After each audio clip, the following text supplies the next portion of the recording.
Hi, I'm Colleen McCauley, and I am a senior here at Gatcher College. I am majoring in special education and minoring in sociology, and I took this course as a requirement for my minor. Hi, my name is Emily Abramson, and I am a sophomore at Goucher College. I'm an anthropology major, and I took this course as a requirement for the major.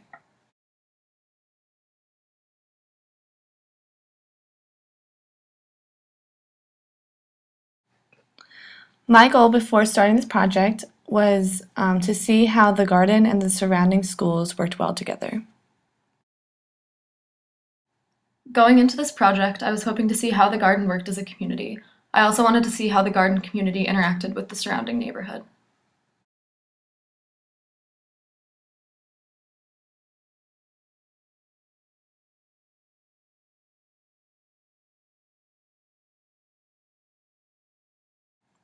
Before the Mount Clare Garden was there, the lots were all wooden buildings built in the 1800s.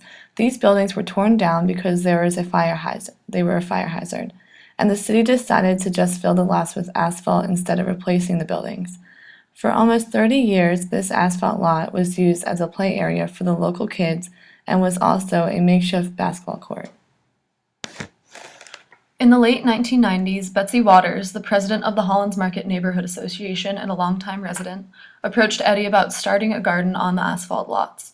She then got in contact with Civic Works, a Baltimore community service group, and with the help of a few other neighbors, along with Eddie being a land surveyor, they were able to submit a plan and Civic Works agreed to help them turn the asphalt lot into a community garden. Civic Works then tore up the asphalt and removed more than 2 truckloads of debris left by the demolished wooden buildings. Once this was finished, the area was fenced in and Civic Works planted a few trees outside the prepared lot, along with digging wells for more trees to be planted. And so the Mount Clare Community Garden was born. In the beginning, Eddie was joined by a few neighbors that helped him start out the garden, but over the years the bulk of the work fell on Eddie himself. Gardeners would come and go, but no one would stay for more than a few seasons. During this time, Eddie planted as many fruit trees as he could, trying to make an orchard.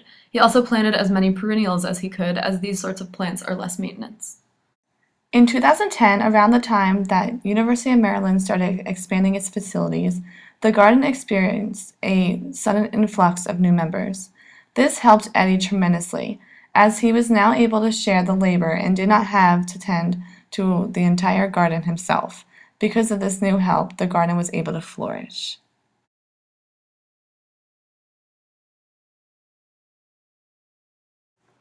Today, the garden has 31 lots, 3 of which are dedicated to the chickens that live on the property.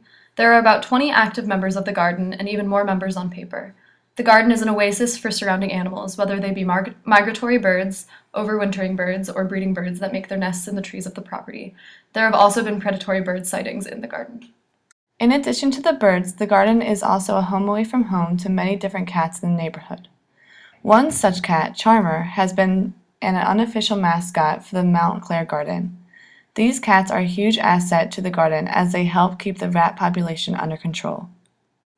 Perhaps the most striking feature of the garden today is the 2-story tall pagoda that rests in the corner of the garden, nearest to the entrance. This pagoda is an art piece built by one of the gardeners, Dan Van Allen, along with a few other local artists. It was originally made for a local arts festival, and Van Allen was reluctant to disassemble it once the festival concluded. So he decided to install it in the garden instead. The pagoda is now a tool shed and a cat house. This small pond is another beautiful part of the Mount Clare Garden. One of Eddie's long-term goals was achieved with the help of the new garden members. The pond also houses a few tadpoles. In addition to the research that we did over the course of the semester, there are also a few other research projects going on at the garden. One such project deals with mosquito populations and is associated with the Baltimore Ecosystem Study, a citywide study that conducts research on different parts of urban Baltimore as ecological systems. Recently, the garden has become a Baywise certified landscape, meaning that the garden helps to promote healthy water runoff into the Chesapeake Bay. The garden scored 67 points with a required point total of 36. Baywise later told the garden members that it was one of the highest scores they've ever seen. This is just one of the many awards that the garden has earned throughout the years, showing how far the garden has truly come from its days as an asphalt lot. In the garden meeting that we attended, members were talking about putting in a rain garden and discussed getting grants for the project. In addition, the garden is in the process of becoming a Baltimore City green space in order to preserve the garden and protect it from future development. The future of the garden is bright.